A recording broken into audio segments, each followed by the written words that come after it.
এবারে আমি বানাবো সোয়াবিনের কোপ্তা দিয়ে চিলি কারি। এর মধ্যে আমি সোয়াবিনটা গরম জলে ভিজিয়ে দিয়ে ওটাকে আদা রসুন দিয়ে মিক্সিতে পেস্ট করে নিয়েছি। পেস্ট করার পরে এর মধ্যে দিয়েছি গুঁড়ো লঙ্কা, নুন আর সাদা মরিচ গুঁড়ো। যাদের কাছে সাদা মরিচ গুঁড়ো থাকবে না তারা কালো মরিচটা দেবেন। এটা দিয়ে আমি এরকম গোল গোল করে নিয়েছি। এরপরে আমি এখানে তেলটা গরম করতে দিয়েছি, ভাজা করব। এর মধ্যে দিয়েছি 2টো ডিম, অল্প একটু কর্নফ্লাওয়ার, গুঁড়ো লঙ্কা আর নুন।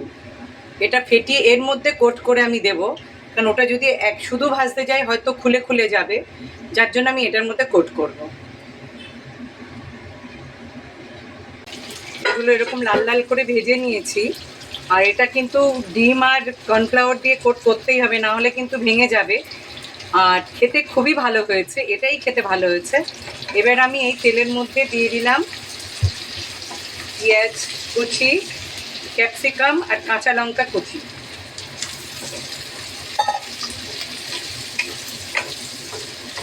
টমেটোটা নেই, তার জন্য আমি দিতে পারছি না। টমেটোটা দিলে ভালো হতো। একটু নরম হলে তারপরে আমি এতে সসগুলো দেব। এটা একটু ভাজা ভাজা হয়ে গেছে, আদা রসুনের গন্ধটা চলে গেছে। এটা একটু গলানোর জন্য আমি জল দেব। সামান্য জল দিয়েছি, কারণ ক্যাপসিকামটা আর পেঁয়াজটা একটু গলবে। এটা গলে গেলে তারপরে আবার আমি বাকি মশলাগুলো দেব।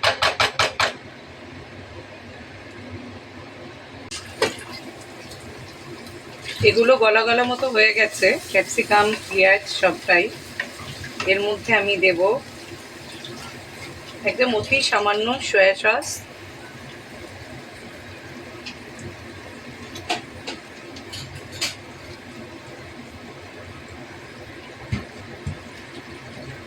একদম একটুখানি ভিনেগার,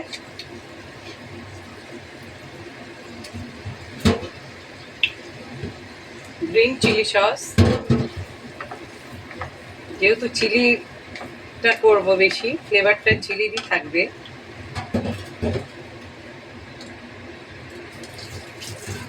সামান্য রেড চিলি সস,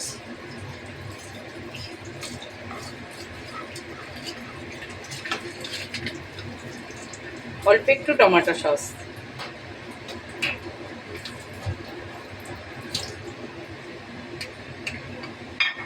এগুলো দিয়ে ভালো করে আমি কষিয়ে নেব।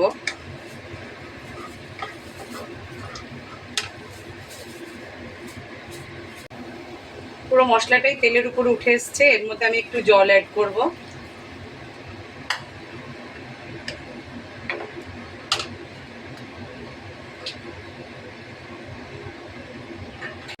জল অ্যাড করে এর মধ্যে গরম মশলার গুঁড়োটা দিলাম। এবার এক এক করে কোপ্তাগুলো আমি এর মধ্যে ছেড়ে দেব।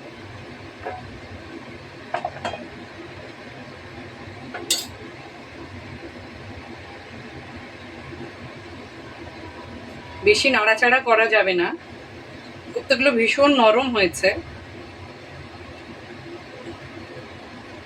কড়াইয়ে এই দুটো ধরে আমি নাড়িয়ে নেব। বেশি চামচ ইউজ করব না।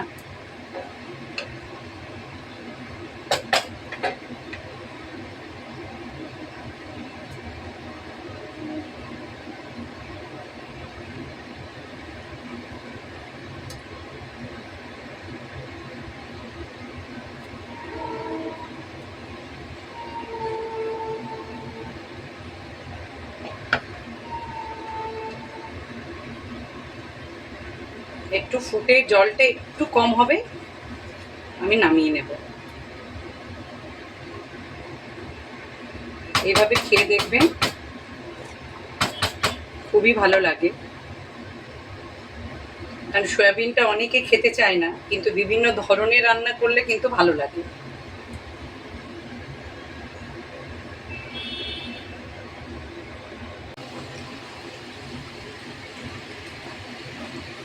সয়াবিনের চিলি কোপ্তা কারি আমার কমপ্লিট হয়ে গেছে।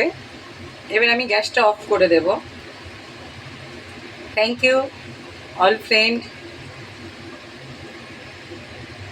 আমার এই রান্নাগুলো নিজেরা একটু করে খাবেন, দেখবেন অনেক টেস্ট, অনেক ভালো।